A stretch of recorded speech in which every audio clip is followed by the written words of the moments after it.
COVID-19 numbers, 27 new cases in the community, including 11 that are currently unlinked. Tan Tock Seng hospitals gradually resuming admissions from today, 2 weeks after an outbreak in the wards. And Ngee Polytechnic takes disciplinary action against 28 male students behind this hazing incident. Welcome to The Big Story, coming to you live from the Straits Times newsroom. I'm Olivia Quay. I'm Haryanto Diman. You can subscribe to the Straits Times channel so you never miss a single episode. 27 new COVID-19 community cases were reported today, with 14 detected while they were already in quarantine. And out of today's local cases, 16 are linked to previous cases, 11 are currently unlinked. 11 imported cases were also confirmed today. They were placed on stay-home notice or isolated when they arrived. 6 are returning Singaporeans or permanent residents. Meanwhile, Tan Tock Seng Hospital reopened for admissions today. This move, which is being done gradually, comes 2 weeks after it stopped admitting patients due to the COVID-19 cluster, which had 46 cases as at yesterday.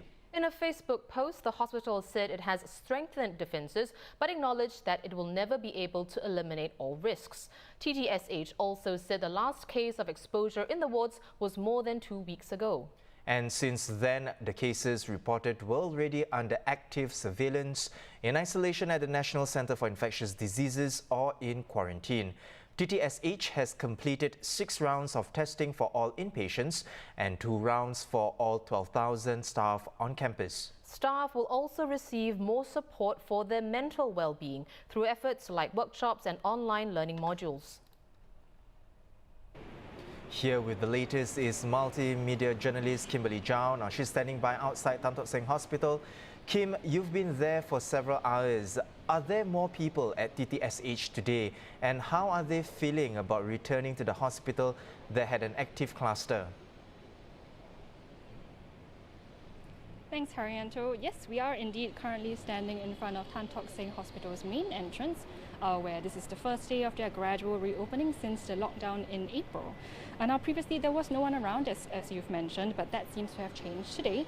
From what we have observed today at the medical centre, that certain entrances were blocked off with signs restricting access and redirecting people instead to their main entrance, where there were screening stations there to take their temperature, and that's where we actually saw a steady stream of people coming in and out.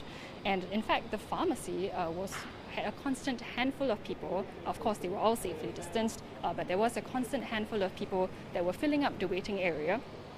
But it seems like that is a different story from inside the hospital, where the only non-staff people were there either for visiting or for urgent or compulsory checkups.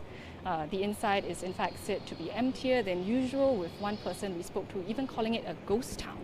One of the visitors even said that the dining spots had their chairs stacked up and moved to the side so that no one could dine there. Now, we asked some of them for their in-depth thoughts, and this is what they had to say. The normal procedure where they check our temperature, when we pass there, and then they ask whether we visited any, or whether we come across any COVID patient. That's a normal procedure. And then when we register they mentioned that we are only allowed for half an hour visits. There's so many things that I want to ask the doctor, ask the nurses about my mom's condition. So I think half an hour is not enough. There are a lot of different. And then the MRT is so quiet, not much people. Then inside also is, I don't feel that more patients are actually less people inside. Actually, I was worried earlier. But when I came here, everything is normal. No worries, nothing.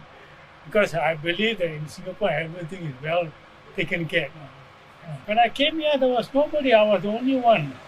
So I thought, how come it's so deserted? Maybe people are afraid to come to the hospital. But I feel that it's okay, no problem. Well, Kimberly, the hospital has said that it will never be able to eliminate all risks, but what measures are you seeing currently in place at TTSH? Any new protocols? There are a few new measures here in place to ensure safety, the first of which as we heard, is the visitor limits, which are now limited to one visitor for 30 minutes every day. That means a patient can only see one person for half an hour, and after that they are not allowed to see any more people for that day. People are advised against coming for non-urgent procedures. We also understand that all healthcare workers are required to wear PPEs while on duty, and all staff members are to undergo swab tests every single week. And interestingly, this does include people who don't work on campus, that is, they work from home. And of course, this is on top of the existing measures such as safe distancing, mask wearing, temperature taking. And in general, it seems that people seem very comforted by these stringent measures, and the consensus seems to be that they think the hospital is doing a good job and they feel safe to come back. Although, as we saw earlier, one of the visitors did mention that she thought the half an hour visiting limit was a little short, not just to visit their family, of course, but especially considering that the 2-week gap between her being able to visit her loved one and today is a little long. So it seems that in spite of that concern, it's agreed that these measures are a necessary evil in light of the evolving situation. And that's all we have on the ground. Back to you at the studio. Well, thanks so much for the update, Kim. That was multimedia journalist for the Straits Times, Kimberly Zhao.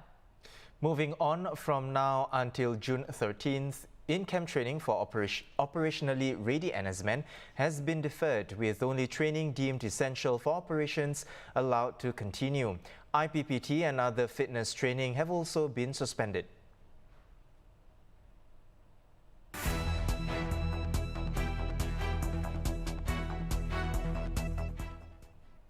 In non-COVID-19 news, 28 male students responsible for this hazing incident in Ngee Ann Polytechnic have been disciplined after an investigation.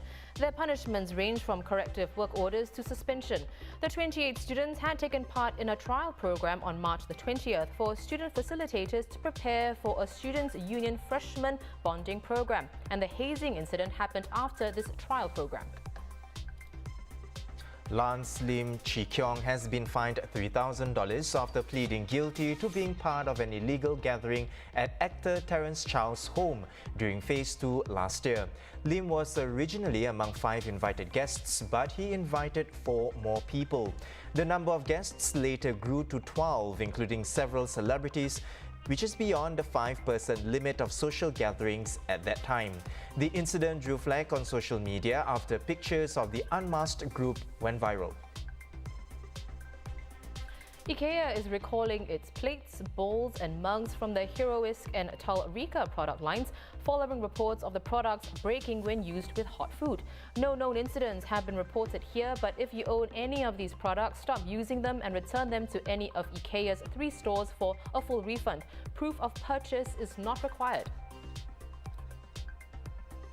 Overseas, according to activist group Assistance Association for Political Prisoners, over 800 people have been killed by Myanmar's security forces since protests broke out following the February 1st coup. This figure has been verified by the group, but the actual number of fatalities is likely much higher. The junta has previously disputed the number of civilians killed and said dozens of soldiers had also died. Well, those are our top stories for today. For more news and videos, visit straitstimes.com. And subscribe to our YouTube channel by hitting the red button below. Once again, I'm Haryanto Diman with Olivia Quay. Thanks for watching.